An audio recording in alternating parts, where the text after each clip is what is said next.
Well, good day to you. We are talking with Andrew Tucker. Andrew is standing in The Hague in the front of the Peace Palace, the seat of the International Court of Justice. Next week, the UN General Assembly will start in New York, and Andrew will be attending the event in New York. Andrew, welcome. Thanks, Leon. Good to see you. We are also happy to see you, and we hope to get some information from you about the UN General Assembly next week. We've heard that France and other countries are expected to recognize a Palestinian state, and we are wondering what will be the impact of this recognition. So, before we get there, I think it's just important to recognize why standing here is important. The International Court of Justice issued an advisory opinion last year, 2024, saying that Israel's occupation of the so-called occupied Palestinian territories has become illegal. The Palestinians have a right to a state, and Israel must vacate. It must leave the territories, all of them, including East Jerusalem, the old city of Jerusalem, by September this year. The court didn't say that. They said as rapidly as possible, but the General Assembly has said it must be September. So this indicates why all of this is happening in the General Assembly, because the Palestinians who are party to the Oslo agreements, which is the framework for giving the Palestinians self-determination, are avoiding their obligations under the Oslo agreements. They've gone to the courts, so they get a court ruling, which means they don't have to agree on anything. They just get a kind of state presented to them with the borders and boundaries that they want without Israel's consent. And this is the biggest problem of all of this, is they're avoiding the obligation to agree with Israel. Now,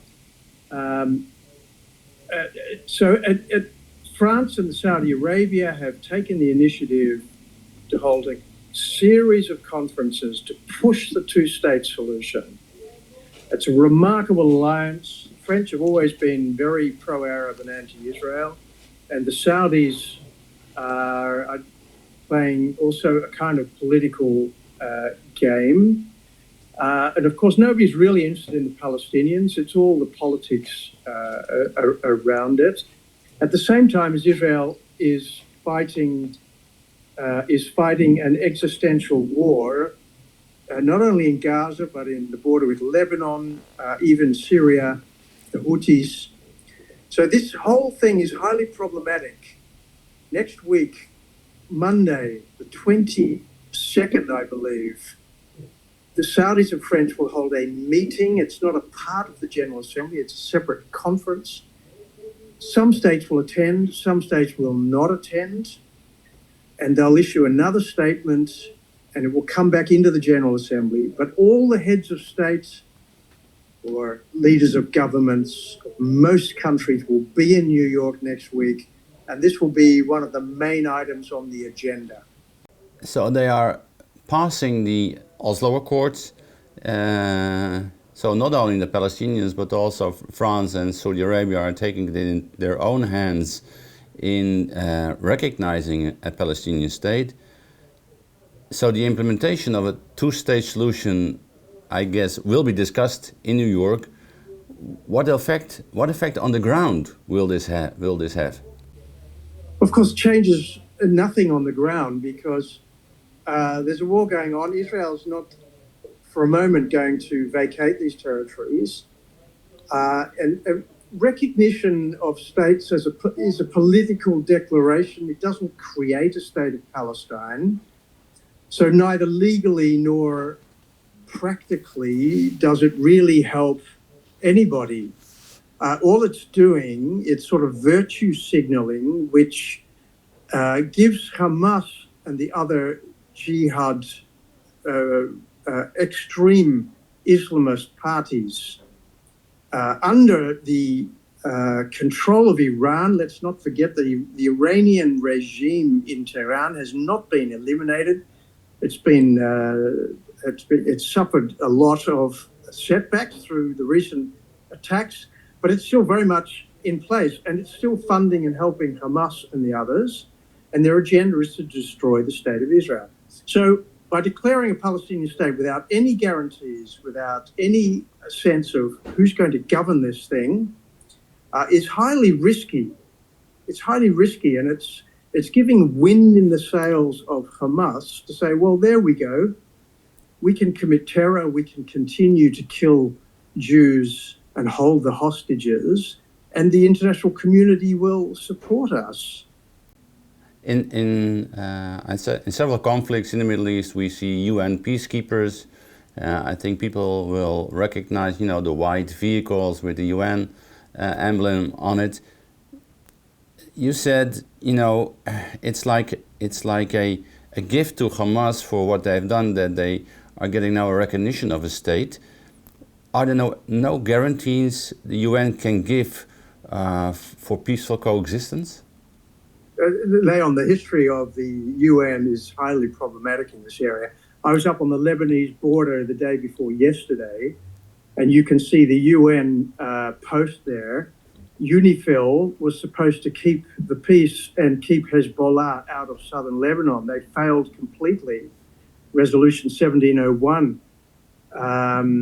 So the UN's history of peacekeeping on Israel's borders is highly problematic. Israel has zero confidence in the UN. And if they can't keep the peace in southern Lebanon, they won't keep the peace anywhere else. They never have. They were supposed to keep the peace in 1967 against the Egyptians. And at the end of the day, it's always Israel that has to secure its own safety. So no, there's nothing the UN can offer. They can speak words. Words are important because they create a political climate. This is, I think, another aspect which is it's all feeding into sort of anti-Zionism and anti-Semitism. This constant criticism, and nobody's demanding that Hamas give back the hostages. Nobody. Right. It's kind of amazing that this topic is on the UN agenda without Hamas having released the hostages. But if you look to the world, we know that what's happening in Sudan. We know killings in Nigeria. We hear of the Ukraine, the Russian war. Which pressing topics are on the agenda of the UN next week? Besides, Russia, Ukraine. Next week is the high-level meeting, so it's very high level. Yeah. It's really the week after they get into the substantive issues. That's when all the presidents and prime ministers go home and business is left to the heads of missions. And then there's a whole bunch of typical UN. But politically, I think the main ones are Russia, Ukraine, and the crisis with Iran, and of course the Palestinian statehood issue. Let's not forget Iran, the snapback of the JCPOA, that's the agreement with the Iranians to suspend sanctions, expires on the 18th of October. The Europeans have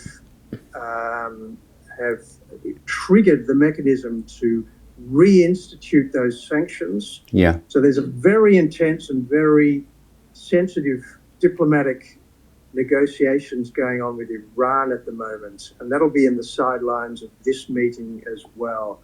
This is a major, big issue because if they let Iran off the hook, Iran's the regime in Tehran.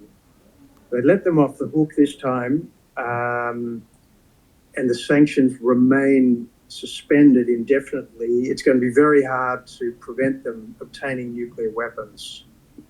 So it's really important that the Europeans, France, Germany, and the UK, they're the three parties, stay strong on this and maintain their resolve to get the sanction regime back on this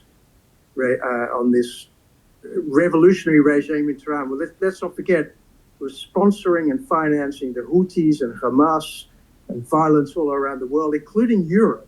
The IRGC is still to this day preparing and implementing assassinations on European soil. There's a big picture here of Islamist, Sunni and Shiite extremism feeding into all of the region. With this conversation with Andrew Tucker, we gave you an insight of the context of the UN General Assembly next week in New York. Andrew was standing in front of the Peace Palace in The Hague, the seat of the International Court of Justice. And I spoke with Andrew before, what can we do as Christians? And his answer is quite simple: prayer. Pray for people in leadership, that they make the right decisions. Pray especially for those who are supporting Israel, that their voice might be heard, that God will grant them wisdom in the words they will speak next week in New York, but also in the places they are being given to them, like some of the judges at the International Court of Justice. So we pray to God, the King of Kings, that He will protect and keep His people Israel for His glory.